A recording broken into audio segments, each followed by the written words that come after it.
드론이 어떤 전장의 주요 수단으로 발전되게 되잖아요. 그래서 이 플랫폼으로도 무인체계 플랫폼은 부족하다. 그 플랫폼에서 또 운용할 수 있는 소규모 무인체계가 있어야 되는데 이거 좀 지능화가 됐으면 좋겠다.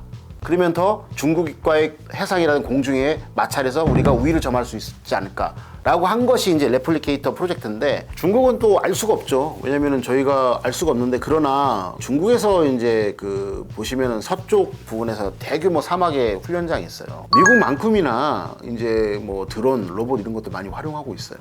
그리고 또 이제 미국처럼 이제 지휘 통제 체계에서도 AI를 넣어서 하려는 노력을 하고 있고, 그런 것들이 지금 현재 공개가 되고 있어요. 미국만한 어떤 수준까지는 갔다고는 이제 정확하게 말할 수는 없지만, 문제는 뭐냐면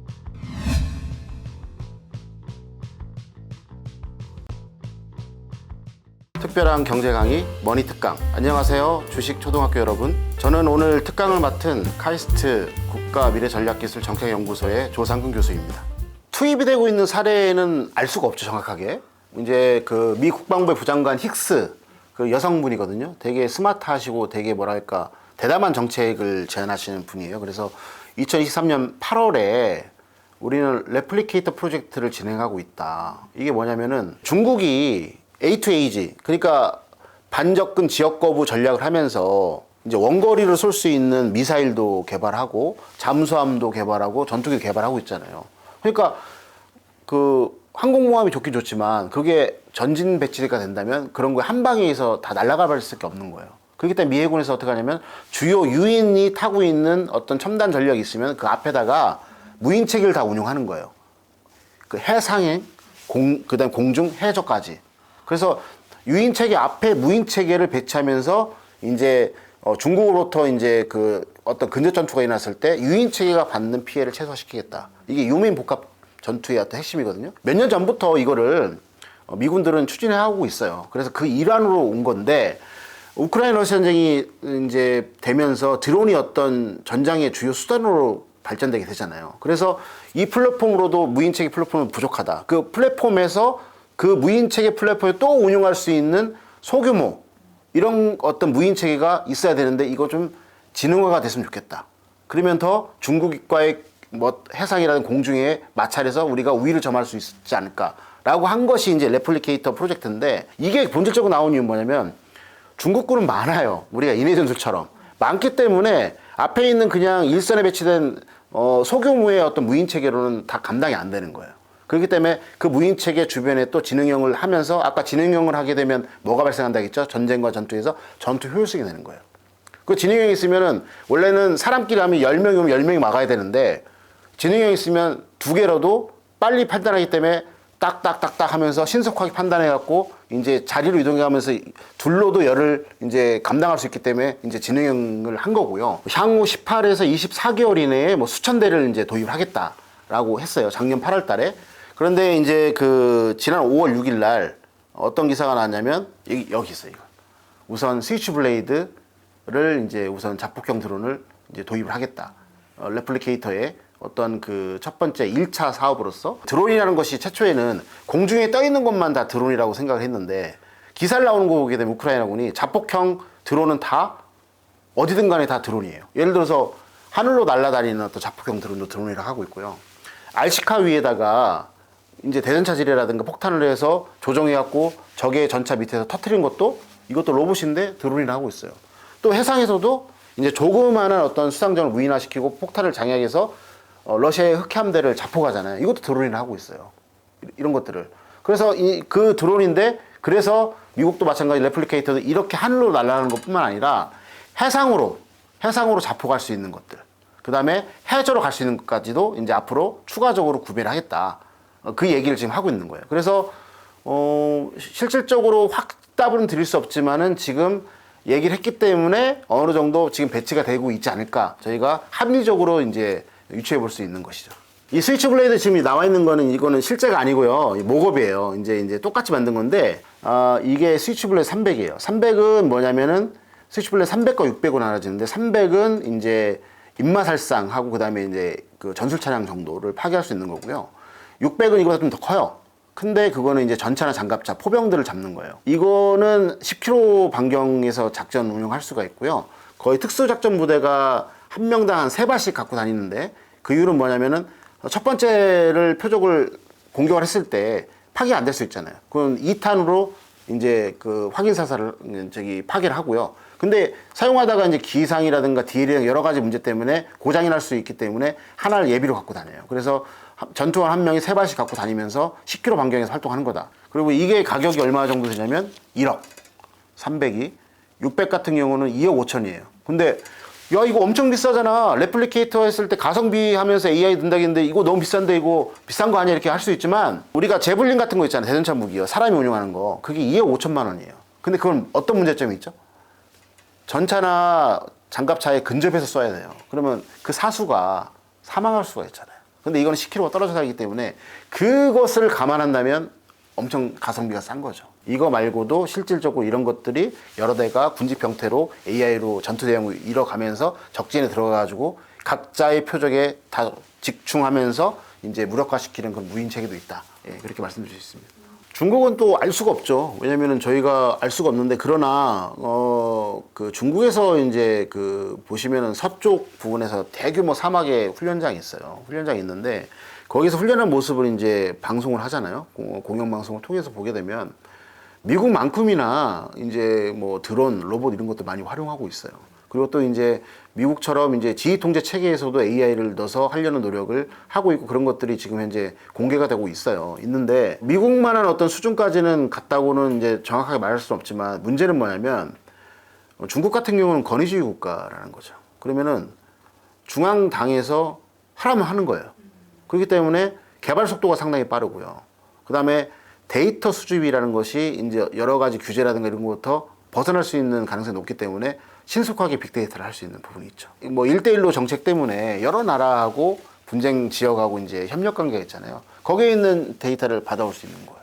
그렇기 때문에 데이터 수집이라든가 그 다음에 축적을 해서 그거를 새로운 어떤 무기 체계로 이렇게 재탄생하는 어떤 속도가 되게 빠르다는 거예요. 인구가 많잖아요. 땅이 넓잖아요. 대량 생산이 가능하다는 거예요.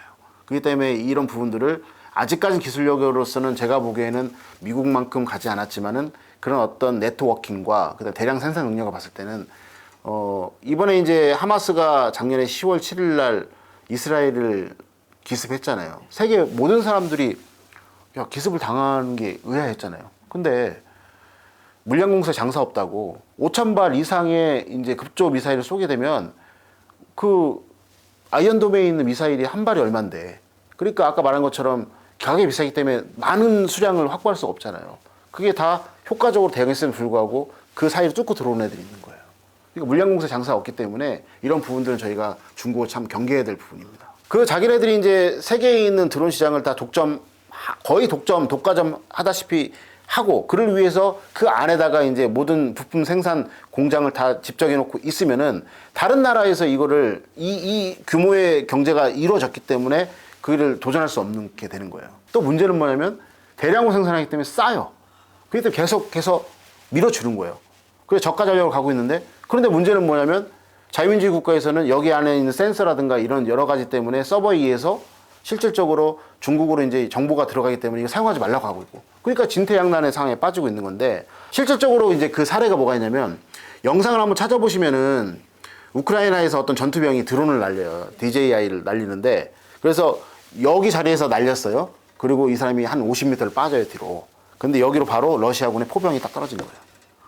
왜 그러냐면 이 사람이 조작하고 있는 일련보로나 이런 어떤 그 정보가 이제 중국으로 이제 서버에 들어가잖아요.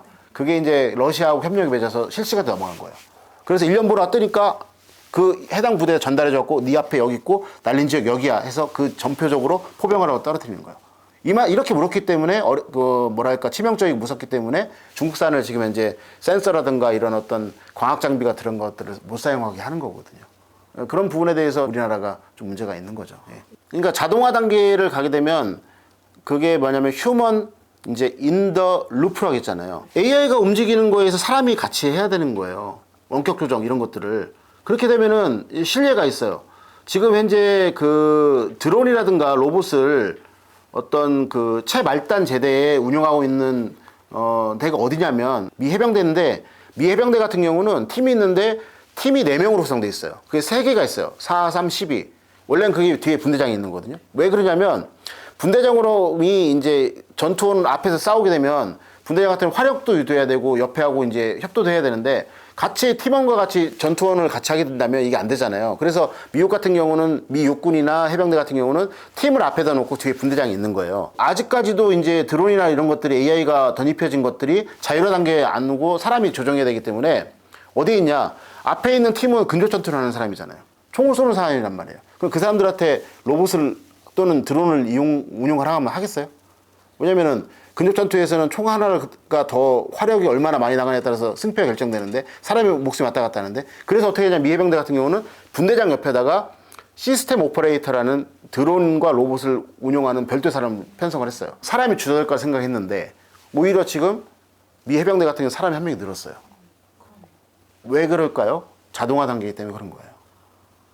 그렇다고 해서 지금 아까 진화적 단계를 통해서 자동화, 반자율화, 자율화까지 가야지만 이게 가능한 건데 또 여기 가려면 또 아까 계속 말씀드린 것처럼 윤리적 문제가 또 있는 것이고 이런 여러 문제가 많아요. 근데 현재의 1단계인 자동화 단계에서는 인구 절벽을 통해 사람을 줄일 수 있는 부분도 있겠지만 실질적으로는 이제 그 필드에서 나타나는 모습 봤을 때는 오히려 늘고 있다. 이 늘고 있는 것이 뭐냐? 결국에는 줄이기 위한 늘음이거든요. 나중에. 왜냐면 아까 말한 건 데이터가 축적돼서 이제 그 자동화, 반자율화, 자율화 가야 되는데 우선은 이제 반자율화 가기 위해서 실험을 하고 데이터 축적을 해야 되잖아요. 그러면 이쪽으로 넘어갔을 때 이 사람이 예를 들어 사람이 아니라 어떤 모듈로 이렇게 바뀔 수가 있고요. 그 다음에 또 넘어가게 되면 더 고도화돼서 자율화가 되게 되면 아까 3개의 팀이었는데 해병대가 2개 팀으로 될 수 있는 거죠. 왜? AI는 전투 효율성과 생존력을 강화시켜주는 기제이기 때문에.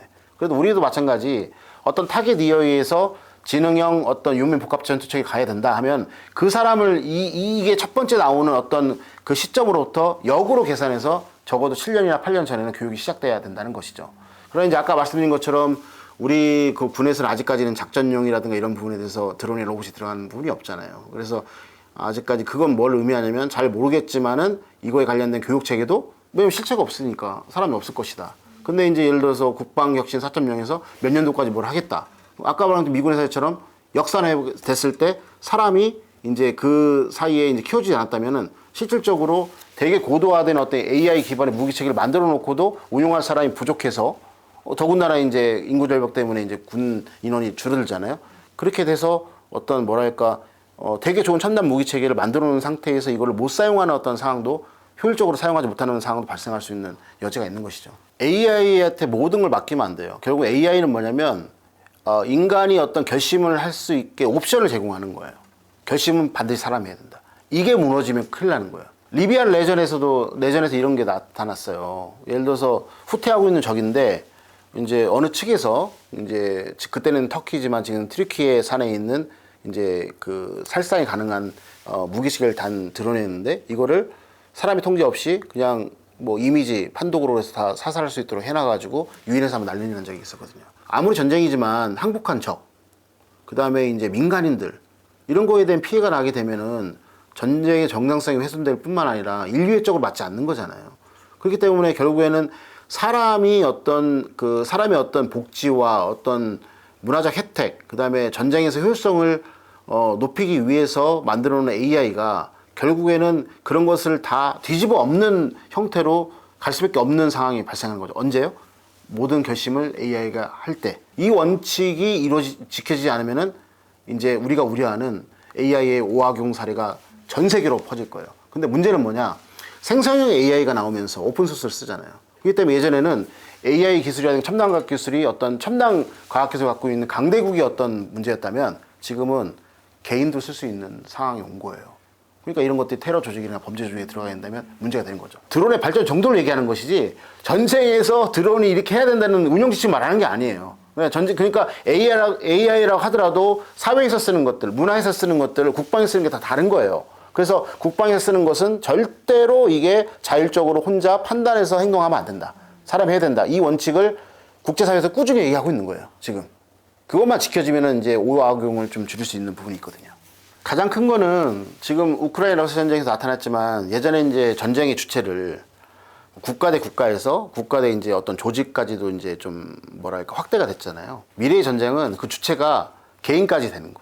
지금 보게 되면은 기술이 발전하다 보니까 SNS를 통해서 저 뭐 누구누구 지지합니다. 이걸 통해 갖고 어떤 반전 여론을 확산할 수도 있고 지지를 확산할 수도 있잖아요. 그러니까 스마트폰을 갖고 있는 개인도 전쟁에 이제 간접적으로 참여할 수 있는 부분이 있는 거예요. 이런 부분들이. 아까 말씀드린 것처럼 우크라이나 국민들은 자기 스마트폰으로 그걸 총기화해가지고 정보를 주잖아요. 그래서 미래의 전쟁 같은 경우는 그 객체가 더 확대될 거다. 근데 아까 말씀드린 것처럼 첨단 과학기술, 특히 4차 산업혁명의 어떤 주요 기술들이 계속 고도화되면서, 특히 AI가 고도화되면서 그 기술이 보편화될 것이고, 보편화되는 AI는 또 아까 말씀드린 것처럼 전쟁의 주체가 확대됐으니까 국가, 조직, 그 다음에 이제 단체, 개인까지도 다 되기 때문에 정말 이거를 아까 말씀드린 것처럼 명확한 규제라든가 통제를 하지 않고 국제사회가 어떤 동의를 얻지 않은 상태에서 계속 개발을 하게 된다면 결국에는 이제 이 세상이 선과 악의 어떤 존재가 이제 계속해서